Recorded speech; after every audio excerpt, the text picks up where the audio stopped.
very pleased today to be joined by Washington Post columnist, author of The Plumb Line, Greg Sargent. By my estimation, one of the best, most astute columnist observers of this moment in American life over the last 7 years. As you know, if you tune into this, something that I regard as an ongoing event that has taken another mighty turn over this weekend. Greg Sargent, welcome. Thanks for having me on, Steve. Before going on, what is your initial reaction to the change in the world that's occurred since you left work on Friday and returned on Monday? It's different. Yeah, I mean, obviously, absolutely horrifying. The attacks on Israelis are just, contemptible and disgusting, and there really aren't enough words to condemn them. I do hope that that the two parties can come together at this time in order to address this crisis in a balanced way without, too much politicization creeping into it. I want to step back out from the American domestic label and talk about what we're seeing globally play out. And I can't imagine another instance where there would be an attack like this and there would be marches of support all over the world celebrating the Hamas attack, including in New York City, sponsored by the Democratic Socialists of America. Yeah, I mean, it's absolutely horrible. I would point out that the vast majority of progressives who have been critical of Israel have been very forceful in condemning the attack as well. So that was, I think, heartening to see, and shows that this really has made it very hard for anyone who considers him or herself mainstream in the United States to adopt anything like the positions you're talking about. And so when you think about those positions and you think about those protests, what is it that we're seeing? Is that anti-Semitism of our forefathers stripe that we're seeing manifest itself, assert itself in city squares all over the world? The idea that the murdered Jews would be blamed for their murders is an extraordinary sentiment, but one that can't be detached from the whole sweep of history and the specter of Jew hatred that has existed since the beginnings of time. Oh, absolutely. I think it's indistinguishable from that sort of anti-Semitism. And I do want to continue to emphasize that many of the people who have criticized Israel over the years have found their way to the right position on this fairly rapidly and really unequivocally. And I think that that's a real sign, that's a heartening sign in many ways of where the real center of opinion lies on these things globally too. What do you think happens next when you see a military operation that will see house-to-house combat in the most densely populated piece of land with humans living on it anywhere on Earth? We're at a moment right now where Hamas terrorists are still gunning down Israelis, or were as of 8-9 hours ago, as the IDF secures the country. When you see globally the type of bloodshed, the type of civilian casualties that are an inescapable part of war, when you look in March of 1945, the firebombing of Tokyo, the United States in one night killed 120,000 Japanese in a military action, most of them civilians. This will not be surgical. This can't be surgical. Hamas has intermingled its military command structure in civilian neighborhoods. what do you see playing out over the next couple of weeks, and how does that impact here at home domestically, and how does it intersect with Ukraine? Well, I'd love to ask you about a pretty key element here, which is that the Republican Party has adopted very rapidly as the party-wide position that President Biden's weakness is somehow to blame for what's happening there, including a really trumped up and wildly false set of allegations involving funding, which you've probably seen widely debunked and yet pushed by lots and lots of supposedly senior people, supposedly responsible people in the Republican Party. I think that's going to only escalate. The more chaos we see, the more bloodshed we see, the more we're going to hear from Republicans along those lines. And we've seen this before in the aftermath of September 11th. Something very similar happened when Karl Rove essentially said pretty clearly to Republicans, you know, you can take this to the country and win the argument. We're now seeing the chairperson of the Republican National Committee saying almost exactly the same thing. Well, you've been around the Republican Party for a while. What do you think of that? I've been away from it for a while also. What I would say about this moment in time is that you have reawakened in the United States a version of the American Bund. The American First movement is, in fact, the American First movement. I think that one of the singular failures, right, of the media in the country by way of explanation to the American people regarding what's happening around them is the inability to make these connections and to explain, right? So in 1940, in an extraordinary congressional vote, Franklin Roosevelt was able to maintain the draft by one vote in 1940. Had the American Army ceased its draft in 1940, by December 7th, 1941 or earlier, the results would have been catastrophic.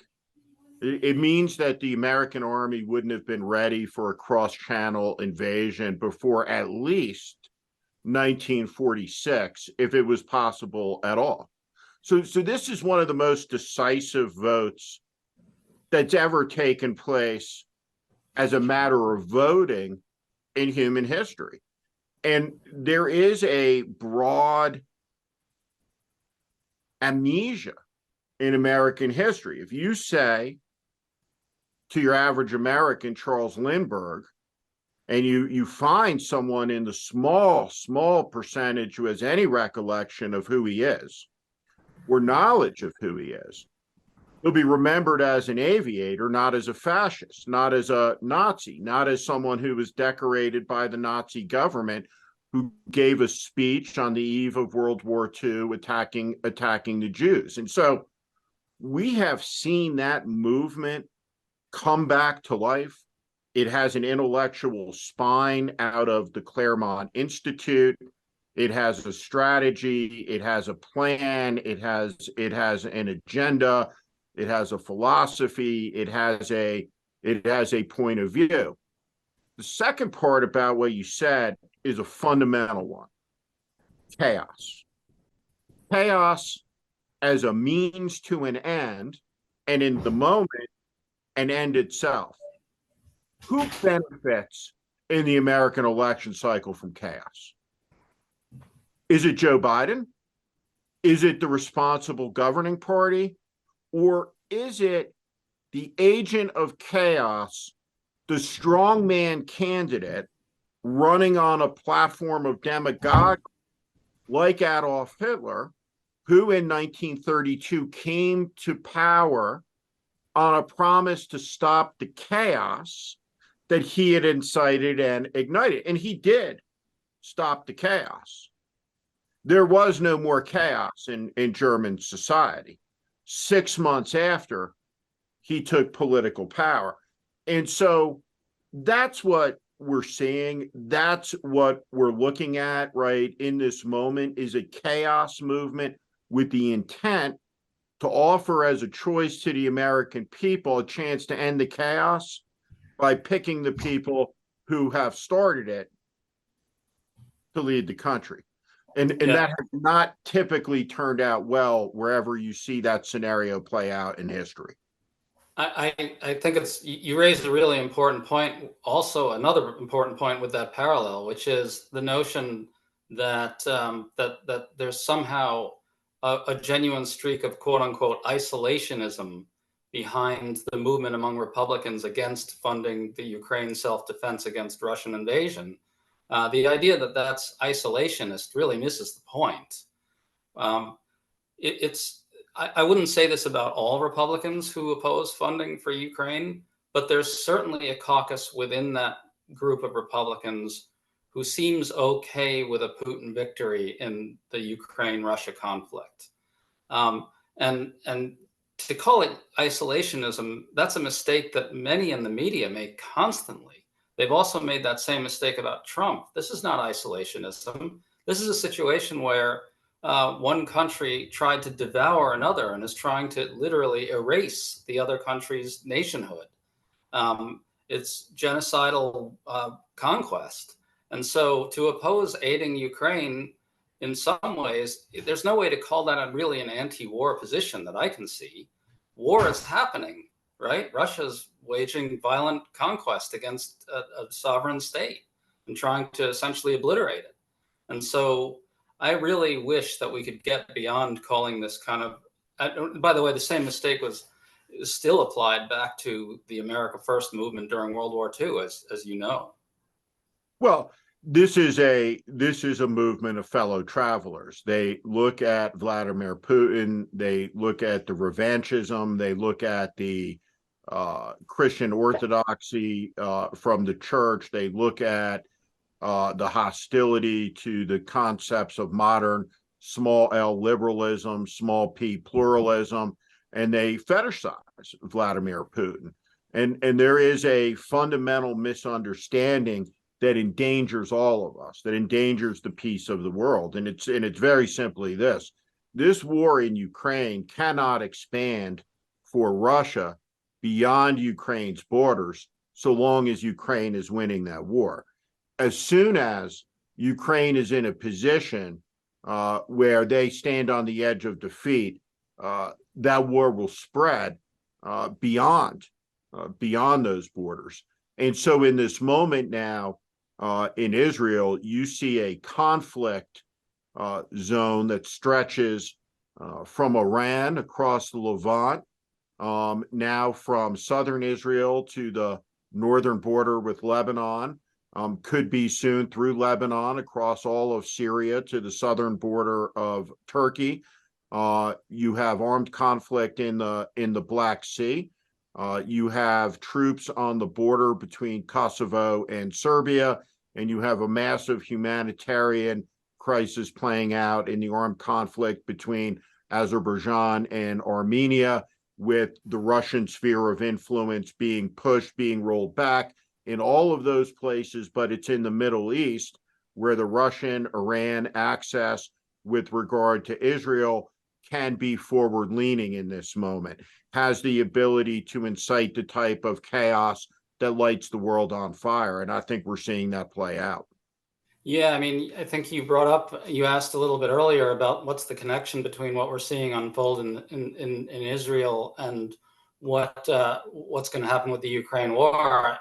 You may have seen this, but some Ukrainian officials were out there pretty quickly saying that they fear that if attention gets diverted to the Israeli situation, that it could actually remove the world's attention from what's happening in Ukraine. Now, obviously, the Israeli situation does command attention, but we do have to hope that it doesn't pull us away from what's happening in Ukraine. As you say, these things are connected, and I can see why these Ukrainian officials are so frightened.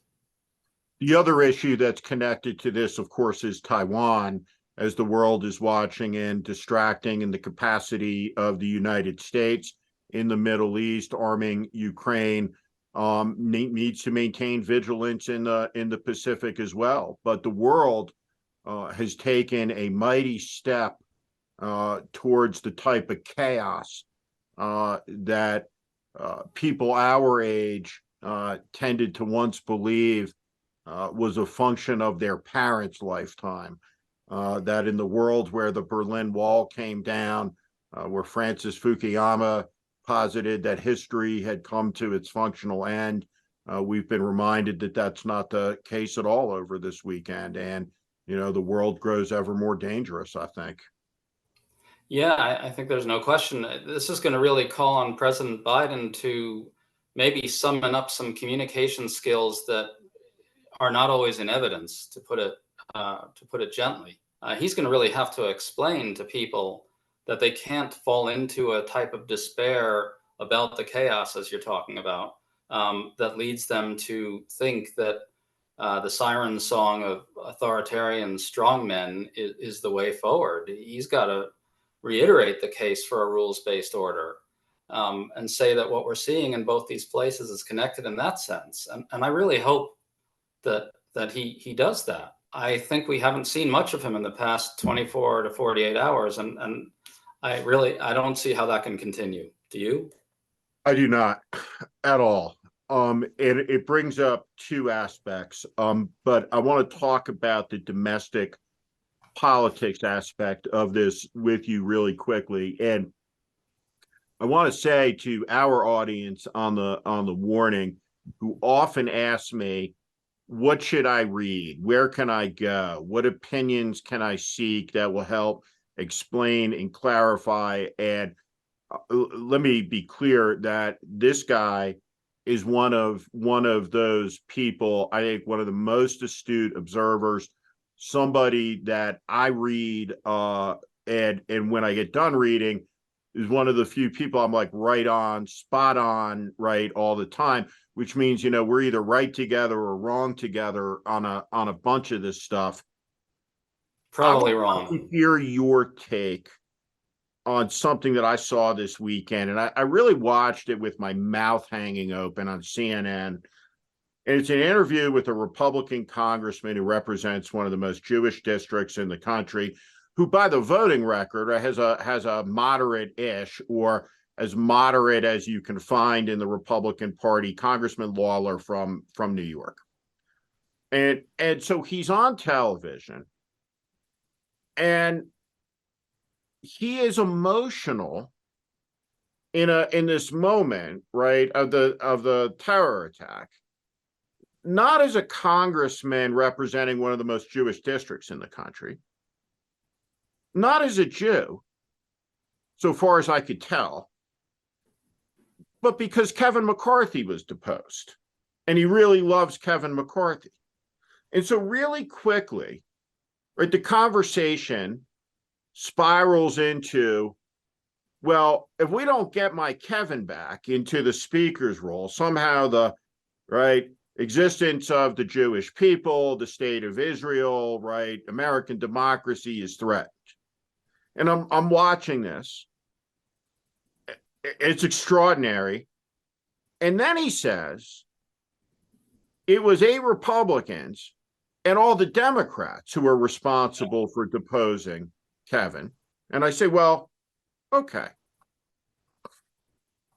And my question is this: how is it possible politically for the Democratic Party to be unable to articulate and explain why they have no interest whatsoever in saving the political career of the most dishonest, cynical man who has ever held that office, who single-handedly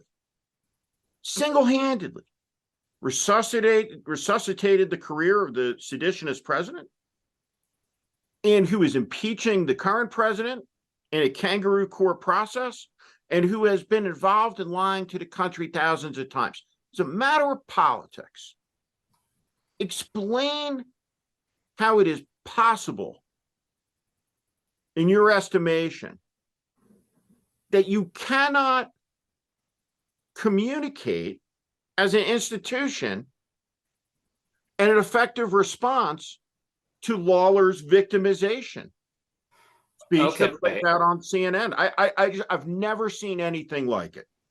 Okay, yeah, it's a good question. I would say that some Democrats actually have managed to push back effectively against the arguments that you're talking about. AOC did some pretty strong stuff, and so did Jamie Raskin. Um, a lot of the House members who have really looked into the eyes of the beast of the Republican Party under Trump in a way that maybe not all Democrats have, right? Raskin having presided over impeachment and the January 6th committee and so forth. These guys, I do think there are a fair amount of Democrats out there who are articulating the case you're talking about, but not all of them. And I'll answer your question this way. I think far too many Democrats are susceptible to the argument that they're not, in some sense, institutionalists, right? That they're not standing up for the institutions that they are part of and value and so forth.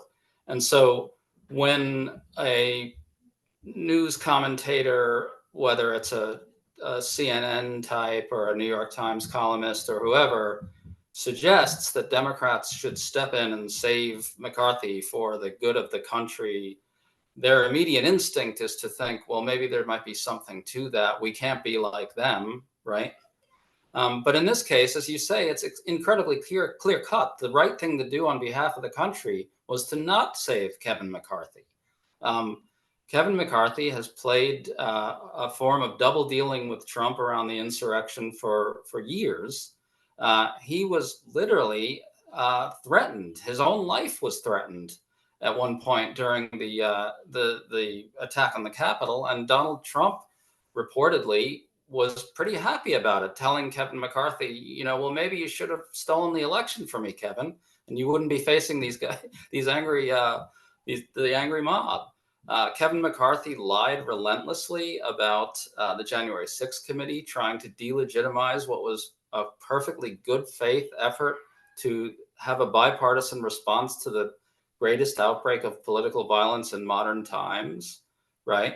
Kevin McCarthy decided that the health of the Republican Party required mending fences with Trump and pretending January 6th never happened. And he did that. And as you say, Kevin McCarthy is now pursuing a bullshit impeachment process that's clearly designed to draw attention away from Trump's alleged crimes and corruption. The list is endless, and breaking his own word, too, as part of the fiscal talks. Democrats can't save that guy. If they were to save Kevin McCarthy, what it would do is essentially whitewash away the Republican Party's flirtations with Donald Trump and their active enabling of him all throughout. Really, one of the worst assaults on our institutions we've seen. It's unthinkable. It's shocking that normally intelligent people would even suggest that. Let's talk about Israel for a second. Some Americans may not be aware that Israeli society has been convulsed over the last 8 months by domestic proposal by Bibi Netanyahu it will sound familiar to Americans, that would strip the judiciary of its independence, that would have the effect of essentially ending Bibi Netanyahu's vulnerability to a massive series of interlocking corruption allegations, trials, so on and so forth. And so the cabinet that Bibi Netanyahu put together is, generously speaking, is the kookiest and most extreme in Israeli history. The United States is now a important stakeholder, particularly with Americans killed and captured. So the continuation of Netanyahu's extremist nutty cabinet, as opposed to a unity government that is prepared to make a moral argument about a very difficult war ahead on the global stage is something that's well within the purview of the United States, well within the purview of the United States to care a lot about. But you've had 8 months of chaos in Israel.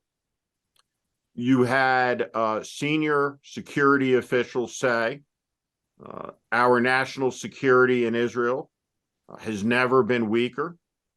The government has never been more distracted. The cause of the distraction was the subordination of the national interest below the ego, below the personal ambition of a politician who has dominated the culture, the society, through the scale of his ambition, his dishonesties, his ego, all the way across the board. And so it comes to be on a Saturday morning, on Shabbat, paragliders carrying Hamas terrorists by sea, by land. They crash through billions of dollars of defenses. They catch the world's most sophisticated intelligence agency, according to most intelligence agencies, completely flat-footed. Like gun violence in America, in the middle of a shocking event, a lot of politicians have a go-to device, which is, well, now's not the time to talk about this. I'm a guy who's very much in the camp, now is exactly the time to talk about this, and we have to talk about more than one thing at a time. Do you think there's a lesson for Americans here?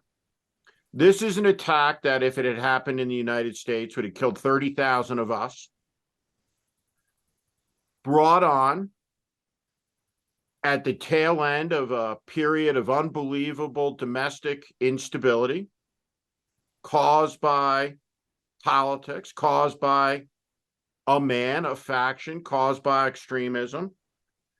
And then the illusion is shattered. The enemy waits, the enemy watches. They made a calculation and they made an assessment, and these things are linked. You think there's a lesson for Americans here? I think if I understand you right, what you're suggesting is that if an extreme right-wing minority faction in a country is trying to break the government and break our institutions in pretty much every which way it possibly can, that the people of the country need to really understand that that's going to blow up in their faces before long. That's what you're saying, right? Exactly what I'm saying. This guy was distracted. This guy threw his country into chaos because chaos was in his political interest. And this is the result of the chaos, clearly. Yeah, I mean, we've seen it happen here in a different type of way. I'm not drawing a parallel here, but just trying to address the underlying point you're making. When Trump was hit with one of the biggest crises this country has ever seen with the COVID pandemic, we really saw the price of broken institutions and a movement that lives to essentially destroy the possibility of serious, sustained collective action by government in the face of challenges. And I would hope that people don't take the lesson from this, to go back to what you said earlier, that the answer is the person who is telling you your institutions are corrupt and only I can fix it, but the opposite. It's when autocrats like that try to destroy our institutions that we're left less prepared to deal with the most serious challenges we face. I want to ask you a direct question that you raised, and I have noticed it. I suspect the American people have noticed it. In all of the coverage through last night at midnight, and I watched a lot of it, I haven't seen anybody from the American government, as we have a carrier strike group steaming towards the Israeli coast and the Eastern Mediterranean talk about Hamas killed Americans. And apparently they have some live Americans. And I want to enunciate a position on this. I don't care if they were kidnapped and taken into the Gaza Strip wearing a MAGA hat. And I don't care if they were kidnapped and taken into the Gaza Strip wearing a AOC t-shirt. What I care about is they're American citizens. And I've not yet heard the President of the United States speak to this fact, communicate to the American people about what happened in long form, and effectively explain what's going to happen next. I agree. As I said earlier, President Biden needs to find communication skills that are not always in evidence with him. He's really got to speak to the American people about what's happening. And by the way, to return to something we discussed earlier, he should also say, in one way or another, I'm not sure how directly, that could be left to his brain trust or whatever, but he should also say that the Republican attacks on the administration that are seeking to profit off of all this at this time are unacceptable. And by the way, that's going to continue if and when we find out more horrible things about what the terrorists are doing to Americans. It's going to get louder from the Republican Party. You know this as a former Republican. And I don't see any signs, at least as of yet, that the president and his brain trust are prepared for that. And that's a secondary concern to what you're talking about, which is communicating with the country. But it certainly has to be, it should be on their minds. I don't hear anything. Neither do you. Last question I have for you is this. I remember distinctly, kind of my first philosophical question that I would ponder as a kid, right? I've been in a class was, if a tree falls in the woods and no one is there to hear it, right? Does it make a sound? Type of stuff. Mm-hmm. Do you think the Biden administration has any grasp around the dimensions of the propaganda campaign against it that has been executed and carried out from Fox News across all of the derivative, extremist, conservative broadcasting channels, streamers, podcasts?